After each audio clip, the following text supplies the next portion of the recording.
అశ్వ సంవత్సరంలో కైలాస యాత్ర Shri Gayatri tours and travels 8977349696.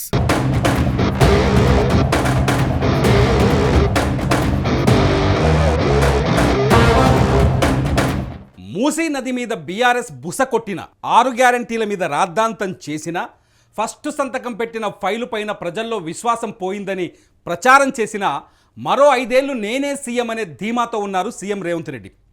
ఢిల్లీలో అధిష్టానం దగ్గర పట్టు సాధించడంతో పాటు గల్లీలో అనుకూలస్తులకు పట్టును అందించడంలో చాలా వ్యూహాత్మకంగా అడుగులు వేస్తున్నారు. వీటన్నింటికి మించి రాబోయే అసెంబ్లీ ఎన్నికలు 2028లో కాదు 29లో జమిలి ఎన్నికలు వస్తాయనే ప్రచారం రేవంత్ రెడ్డికి మరింత విశ్వాసాన్ని పెంచుతున్నాయి. మరి ఇది సాధ్యమేనా? 2029లో జమిలి ఎన్నికలు వస్తాయా? జమిలి ఎన్నికలు వస్తే రేవంత్కు ఎంతవరకు కలిసి వస్తాయి? ఈ స్టోరీలోకి వెళ్లే ముందు మీ అభిప్రాయాన్ని కూడా కామెంట్ రూపంలో రెడీ చేసుకోండి. తెలంగాణ అసెంబ్లీకి 2028లో ఎన్నికలు రావని 2029లోనే వస్తాయని ప్రచారం ఇప్పుడు మళ్ళీ ఊపందుకుంది. ఈ ప్రచారం నమ్మతగిందే అని చెప్పడానికి కొన్ని ఆధారాలు కూడా కనిపిస్తున్నాయి. 2027 మార్చి 1 నాటికి కేంద్రం జనగణనను పూర్తి చేసి ఆ తర్వాత 60 రోజుల్లోనే జనాభా లెక్కలను ప్రచురిస్తుందని, తర్వాత నియోజకవర్గాల పునర్విభజన కోసం కమిషన్ ఏర్పాటు చేస్తుందని అంచనాలున్నాయి. అదే జరిగితే 2029లో ఖచ్చితంగా కొత్త నియోజకవర్గాల ప్రకారం జమిలి ఎన్నికలు జరుగుతాయి. కాబట్టి తెలంగాణ అసెంబ్లీ ఎన్నికలు కూడా అప్పుడే జరుగుతాయని చర్చ ఉంది. ఇప్పుడు నేను చెప్పినట్టు అన్నీ అనుకున్నట్టుగా జరిగితే ఇప్పుడున్న అధికార కాంగ్రెస్ పార్టీకి గట్టిగానే మేలు జరిగే అవకాశం ఉన్నట్టు రాజకీయ వర్గాల్లో చర్చ ఉంది. ఈ అంశం సీఎం రేవంత్ రెడ్డి మదిలో కూడా ధీమాను పెంచుతుందని చెప్పాలి.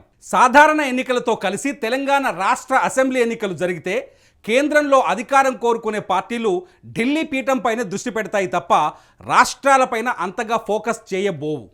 అదే 2008లోనే ఎన్నికలు జరిగితే కేంద్రంలో అధికారంలో ఉన్న బీజేపీ కాన్సంట్రేషన్ ఖచ్చితంగా తెలంగాణపై ఎక్కువే ఉంటుంది.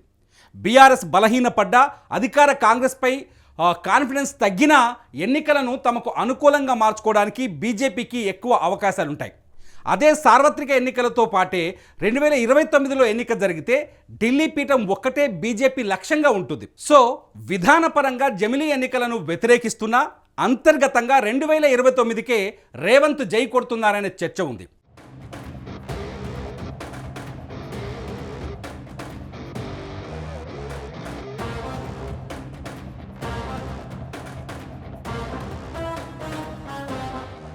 దీపం ఉన్నప్పుడే దిద్దుకోవాలి ఇల్లు అన్నట్టు అధికారం ఉన్నప్పుడే రేవంత్ జిల్లాల వారీగా తన పట్టును సాధిస్తూ వస్తున్నారు. తాజాగా అధికార పార్టీలో కలకలం రేపిన అనేక వివాదాలు, మంత్రుల పేరుతో జరిగిన ప్రచారాలు కొన్ని జిల్లాల వారీగా రేవంత్ను రాజకీయ శక్తిమంతుడిగా మార్చాయనే చర్చ ఉంది. ఢిల్లీ నాయకత్వానికి ఉన్న అవసరాలు కూడా రేవంత్ రెడ్డిని కాంగ్రెస్ అధిష్టానానికి దగ్గర చేస్తున్నాయనే చెప్పాలి. ఇదే అదునుగా రేవంత్ ఢిల్లీ నుంచి గల్లీ దాకా పట్టు సాధిస్తున్న సమయంలోనే జమిలి ఎన్నికల వైపు మోదీ సర్కారు వేయాలనుకునే అడుగులు రేవంత్కు కలిసి వస్తాయనే చర్చ ఉంది. ఈ నేపథ్యంలోనే రేవంత్ రెడ్డి రాబోయే 5 సంవత్సరాలు కూడా నేనే సీఎం అనే మాటను బలంగా చెబుతున్నారని తెలుస్తోంది. జనాభా లెక్కలు, నియోజకవర్గాల పునర్విభజన తర్వాత జమిలి ఎన్నికలకు వెళ్తే రేవంత్కి మరో రికార్డు కూడా దక్కే అవకాశం ఉంది.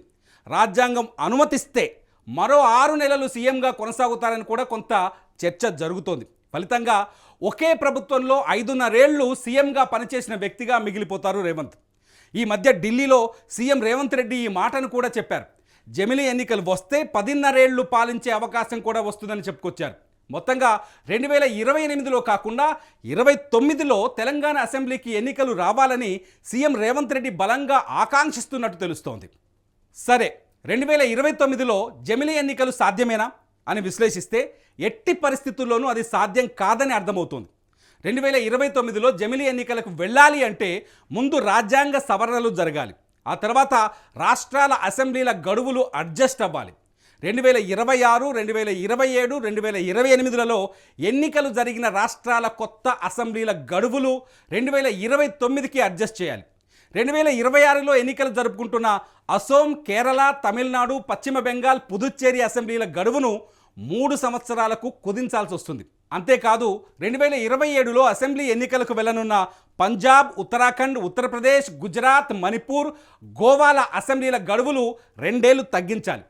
2028లో ఎన్నికలకు వెళ్లాల్సిన కర్ణాటక, మేఘాలయ, నాగాలాండ్ రాష్ట్రాల్లో ఉన్న ప్రస్తుత ప్రభుత్వాల గడువును సంవత్సరానికే కుదించాలి, లేదంటే ఇప్పుడున్న ప్రభుత్వాలను 1 సంవత్సరం పొడిగించాల్సి వస్తుంది. ఇక ఇదే ఏడాదిలో జరిగే తెలంగాణ, రాజస్థాన్, మధ్యప్రదేశ్, మిజోరాం రాష్ట్రాల్లోని ప్రభుత్వాల గడువును ఖచ్చితంగా 6 నెలలు పొడిగించాల్సి ఉంటుంది. ఇవన్నీ జరిగితేనే తెలంగాణ సీఎం రేవంత్ రెడ్డి జమిలీ ఎన్నికల కల నెరవేరుతుంది.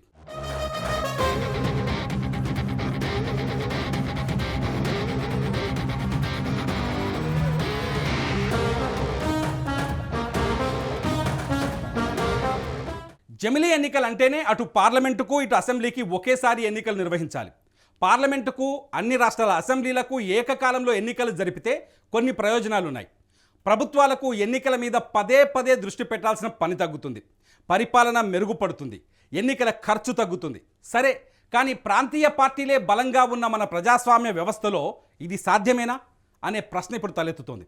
ఏదైనా ఒక అసెంబ్లీ హంగ్ వస్తే, పోనీ అధికార పార్టీలో కానీ అధికార పక్షంలో కానీ చీలికలు వస్తే పరిస్థితి ఏంటి? ఈ ప్రశ్నలకు సమాధానాలు చాలా కష్టంగానే కనిపిస్తున్నాయి. సో జమిలీ ఎన్నికలు వచ్చినా 1-2 సార్లకు మించి నిరంతరంగా కొనసాగించడం అసాధ్యమని స్పష్టంగా అర్థమవుతుంది.